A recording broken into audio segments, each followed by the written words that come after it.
ವಾತಾವರಣ ಇದೆ. ಸುಮಾರು 40 ಕೆಲಸ ಮಾಡಿದ್ದೀವಿ. ಮತ್ತೆ ನಾವು ದಾವಣಗೆರೆ ನೋಡಿದ್ರೆ ನಮ್ಗೊಂದ್ ಟೈಪ್ ಸಿಂಗಾಪುರ್ ಕಾಣ್ತಾ ಇದೆ. ಯಾಕಂದ್ರೆ ನಾವು ಬೆಂಗಳೂರು, ಮೈಸೂರು, ಹುಬ್ಳಿ, ನಾವೆಲ್ಲ ಹುಬ್ಳಿ ಧಾರವಾಡ ಪಕ್ಕ ಇರೋರು. ಅದನ್ನೆಲ್ಲ ನೋಡಿದಾಗ ತುಂಬಾ ಚೆನ್ನಾಗಿ ಅಭಿವೃದ್ಧಿ ಮಾಡಿದ್ದಾರೆ. ಎಲ್ಲಾ ಸಮಾಜದವ್ರನ್ನು ವಿಶ್ವಾಸಕ್ಕೆ ತಗೊಂಡು ಹೋಗಿದ್ದಾರೆ. ಆಮೇಲೆ ಜನರಿಗೆ ಅವ್ರ ಮೇಲೆ ಅಪಾರವಾದ ನಂಬಿಕೆ ಇದೆ. ಆದ್ರಿಂದ 100ಕ್ಕೆ 100 ಅವ್ರ ಮೊಮ್ಮಗ ಸಮರ್ಥ ಅವರ ಅಜ್ಜವ್ರಿಗಿಂತ ಅತಿ ಹೆಚ್ಚಿನ ಲೀಡ್ ಗೆಲ್ತಾರ ಅಂತ ನಮ್ಗೆ ವಿಶ್ವಾಸ ಇದೆ. ಸರ್, ಈಗ ಸಾಕಷ್ಟು ಗೊಂದಲ ಸೈನ್ಯದಲ್ಲಾಗಿರ್ಬೇಕು, ಟಿಕೆಟ್ ವ್ಯವಸ್ಥೆ ಗೊಂದಲಕ್ಕೆ ತೆರವು ಸಿಕ್ಕಿದೆಯಾ? 100% ಗೊಂದಲ ನಮ್ಮ ಪಾರ್ಟಿಯಲ್ಲಿ ಅಷ್ಟೇ ಇದ್ದಿದ್ದಿಲ್ಲ, ಬಿಜೆಪಿಯಲ್ಲೂ ಇತ್ತು. ನಮ್ದು ಮನೆ ಜಗಳ ಸರಿ ಆಗ್ತಾ ಇದೆ, ಅವ್ರದ್ದು ಇನ್ನೂ ಜಗಳ ಸರಿಯಾಗಿಲ್ಲ. ಅದು ಬುದ್ಧಿ ಮೆಟ್ಟದ ಕೆಂಡ ಇದ್ದಂಗಿದೆ. ಅಲ್ಲೇ ಸಿದ್ದೇಶ್ವರ ಗ್ರೂಪ್, ಯಡಿಯೂರಪ್ಪ ಗ್ರೂಪ್, ಅವ್ ಯಾವ ಗ್ರೂಪ್ ಸರಿಯಾದಂಗೆ ಕಾಣ್ತಾ ಇಲ್ಲ. ಬಟ್ ನಮ್ದು ಡೇ ಬೈ ಡೇ ಇಂಪ್ರೂವ್ಮೆಂಟ್ ಆಗಿದೆ. ನಿನ್ನೆ ಸ್ವಲ್ಪ ಅಲ್ಪಸಂಖ್ಯಾತರ ಸಮಸ್ಯೆ ಹೇಳ್ತಾ ಇದ್ರು. ನಿನ್ನೆ ನಮ್ಮ ಮೈದಾನದಲ್ಲಿ ಆದಂತ ಕಾರ್ಯಕ್ರಮ ನೋಡ್ಬಿಟ್ರೆ ಜನ ಅಂತ ಭೀಕರವಾದ ಮಳೆ ಬಂದ್ರು ಕೂಡ ಕುರ್ಚಿ ತಲೆ ಮೇಲೆ ಇಟ್ಟು ಜನ ಮಾತಾಡ್ಕೊಂತ ಇದ್ರು. 3 ಬಾಗಲ ಅಂತೇಳಿ ಬರೀ ಮಾಧ್ಯಮದಲ್ಲಿ ಕ್ರಿಯೇಟ್ ಆಗಿತ್ತು. ಒಂದೇ ಬಾಗಲ ಇದೆ ನಮ್ದು, ಆದ್ರೆ ಅವ್ರದ್ದೇನು 3 ಬಾಗಲ ಇಲ್ಲ, 3 ಬಾಗಲನೇ ಆಗಿದಾವು. ಯಾಕೆ ಕಾಲಕ್ಕೆ ಒಂದಾಗೋದಿಲ್ಲ.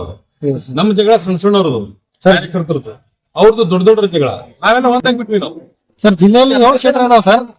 ಅಲ್ಲ, ಜಿಲ್ಲೆಯಲ್ಲಿ 7 ಕ್ಷೇತ್ರ ಇದಾವೆ. ಅದರಲ್ಲಿ ಅಲ್ಪಸಂಖ್ಯಾತ ದಕ್ಷಿಣ ಭಾಗದಲ್ಲಿದ್ದಾರೆ. ಸೊ ಈ ಬಾರಿ ಅಲ್ಪಸಂಖ್ಯಾತರ ಕೊಡ್ತೀನಿ ಅಂತ ಹೇಳಿದ್ರಂತ ಬಂದಿತ್ತು. ಬಟ್ ಕೆಲವೊಂದು ಟೈಮ್ ಅಲ್ಲಿ ನಾವು ಮುಂದೆ 28 ಕೊಡ್ತೀವಿ ಅಂತ ಹೇಳ. ತಾವೇನ್ ಹೇಳ್ತೀವಿ ಸರ್?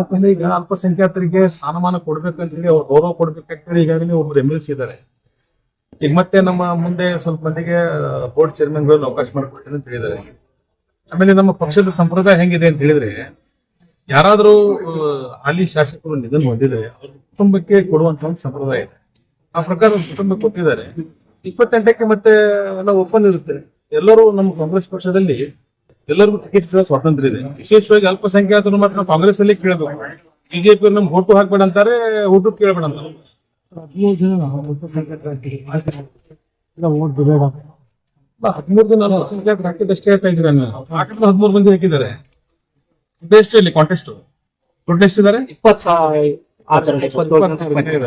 28 ಇದ್ದಾರೆ.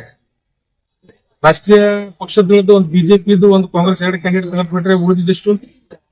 13 ಅಲ್ಪಸಂಖ್ಯಾತರು ಹಾಕ್ಯಾರ, 13 ಅವರು ಹಾಕಿದಾರಲ್ಲ. ಎರಡೂ ಕಡೆ ಇದ್ದೇ ಇದೆ ಅದು. ಬಟ್ ಯಾರ್ಯಾರು ಹಾಕಿದಾರಲ್ಲ ಇವರು ಆಟೋಮೆಟಿಕ್ಲಿ ಒಬ್ಬೊಬ್ಬರೇ ನಮ್ಮ ಕಾಂಗ್ರೆಸ್ ಪಕ್ಷಕ್ಕೆ ಸಪೋರ್ಟ್ ಮಾಡ್ತಾ ಬರ್ತಾ ಇದ್ದಾರೆ. ಅದ್ರ ಮಾಧ್ಯಮದಲ್ಲಿ ಬರೀ 13 ಅಲ್ಪಸಂಖ್ಯಾತರು ಹಾಕಿದಷ್ಟೇ ಮಾತಾಡ್ತಾ ಇದ್ದಾರೆ. ಆ ಕಡೆ ಅದು ಬಿಜೆಪಿ 13 ಹಾಕಿದ್ ಹೇಳ್ತಾನೆ ಇಲ್ಲ ಸರ್. ಆ ಕಡೆ ಇವಾಗ ಲೆಕ್ಕ ಬರಲ್ಲ ಸರ್. ಈಗ ಅಲ್ಪಸಂಖ್ಯಾತರದಲ್ಲೇ 13 ಜನ ಹಾಕಿದ್ರೆ ಗೊಂದಲಗಳು ಹೊಡೆದು ಹೋಗ್ತೇವೆ ಅಂತ ಸರ್. ಎಲ್ಲಿ ಗೊಂದಲ ಇದೆ? ಅಲ್ಲಲ್ಲ, ಈಗ ಅಲ್ಪಸಂಖ್ಯಾತರಲ್ಲಿ ನೀವು ವಿಶ್ವಾಸಕ್ಕೆ ತಗಂದಿರಿ ಅಂದ್ಮೇಲೆ 13 ಜನ ಈಗ ಪಕ್ಷ ಕಾಂಗ್ರೆಸ್ ಶಾಸಕರು ಬಂದಿದ್ದೀವಿ. ಇತರೆ ಸಮಾಜದ ಓಲೈಕೆಗೆ ಎಲ್ಲಾ ಸಮಾಜದ ಶಾಸಕರು ಕಾಂಗ್ರೆಸ್ ಪಾರ್ಟಿಯಿಂದ ಬಂದರೆ, ಬಿಜೆಪಿಯಿಂದ ಬಂದಿದ್ದಾರೆ. ಚುನಾವಣೆ ಮಾಡ್ತಾ ಇದ್ದೀವಿ.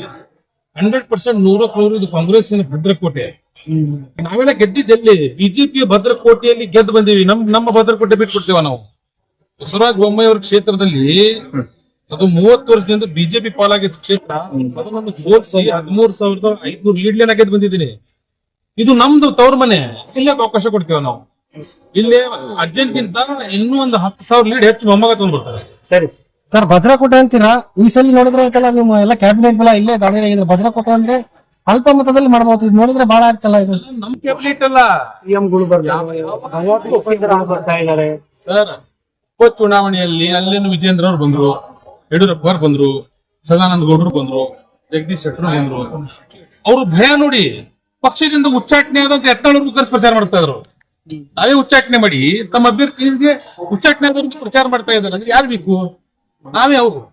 ಸರ್, ಶ್ರೀರಾಮ್ ಅವರು ಹೇಳಿದ್ರು ದಾವಣಗೆರೆ ಬೆಣ್ಣೆ ದೋಸೆ ಅಂತಾರೆ, ಬೆಣ್ಣೆ ದೋಸೆನ ಒಂದೇ ಮನೆತನಕ್ಕೆ ನೀಡಿದಾರೆ ಅಂತ ಹೇಳ್ತಿದ್ದಾರೆ ಶ್ರೀರಾಮ್. ಆ ಪ್ರಶ್ನೆ ಅವ್ರಿಗೆ ಸೂಟೇಬಲ್ ಆಗೋದಿಲ್ಲ. ಯಾಕಂದ್ರೆ ಅವ್ರು ತಮ್ಮ ಸಿಸ್ಟರ್ಗೆ MP ಮಾಡಿದ್ರು, ತಾವು MLA ಆದ್ರು. ಯಡಿಯೂರಪ್ಪ ಅವರು ಮುಖ್ಯಮಂತ್ರಿ ಇದ್ರು, ಅವ್ರ ಮಗ MP ಇದ್ರು, ಅವ್ರ ಮಗ MLA ಆದ್ರು. ಅದು ಸೂಟೇಬಲ್ ಆಗುತ್ತಾ ಅವಾರ್ಡ್ ಅವ್ರಿಗೆ? ಅದು ಒಂದೇನೋ ಒಂದ್ ಟೈಮ್ ಅಲ್ಲಿ ಕುಟುಂಬ ರಾಜಕಾರಣ ಅಂತೇಳಿ ಮಾತಾಡ್ತಿದ್ರು.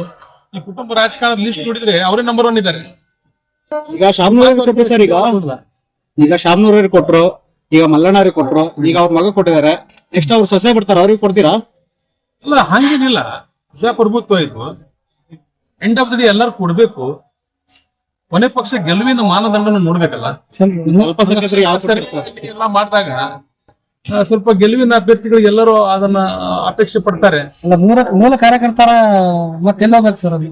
ಈಗ ಮೂಲ ಕಾರ್ಯಕರ್ತರಿಗೆ ಈಗಾಗಲೇ MLC ಮಾಡಿದ್ದಾರೆ. ಆಮೇಲೆ 28ಕ್ಕೆ ಒಪ್ಪಂದ ನಾಯಕರ ಜಮೀನು ಅಲ್ಲ ಸರ್, ಅವ್ರಿಗೆ ಕೇಳೋ ಜವಾಬ್ದಾರಿ ಹಾಕಿದ್ದಾರೆ. ಈಗ ನನಗೆ ಇಲ್ಲಿ ದಾವಣಗೆರೆ ಜವಾಬ್ದಾರಿ ಹಾಕಿದ್ದಾರೆ, ರಹೀಂ ಖಾನ್ ಅವರಿಗೆ, ನಸೀರ್ ಅಹಮದ್ ಅವರಿಗೆ ಬಾಗಲಕೋಟೆ ಜವಾಬ್ದಾರಿ ಹಾಕಿದ್ದಾರೆ. ಆಮೇಲೆ ನಮ್ಮ ರಿಜ್ವಾನ್ ಅರ್ಷದ್ ಅವರಿಗೆ, ಸಲೀಂ ಮೊಹಮ್ಮದ್ ಅವರಿಗೆ ಜವಾಬ್ದಾರಿ ಹಾಕಿದ್ದಾರೆ. ಹಲವಾರು ಕಡೆ ಚುನಾವಣೆ ನಡೀತಾ ಇರೋದ್ರಿಂದ ಎಲ್ಲರೂ ಜವಾಬ್ದಾರಿ ಹಂಚ್ಕೊಂಡು ಹೋಗ್ತಾ ಇದ್ದೀವಿ. ಅಲ್ಲ ಜಮೀರ್ ಅಹಮದ್ ಖಾನ್ ಅಭಿಮಾನಿ ಬಳಗ ಬಹಳ ದೊಡ್ಡದಿದೆ, ಅವ್ರು ಬಂದಿಲ್ಲ ಅಂತ ಎಲ್ಲ ಅವರಿಗೆ ಕೊರಗಿದೆ ಅಭಿಮಾನಿಗಳಿಗೆ. ಅಂತ ಕರೀತಾರೆ ಅವ್ರನ್ನ. ನಾವು ಅವ್ರ ಅಭಿಮಾನಿ, ನಮ್ ಕಳಿಸಿದಾರಲ್ಲ ಅವರು, ನಾವು ಅವ್ರ ಅಭಿಮಾನಿನೇ. ಕೊನೆಯದಾಗಿ ಜಮೀರ್ ಅಹಮದ್ ಬರ್ತಾರೆ ಸರ್. ಯಾಕೆ?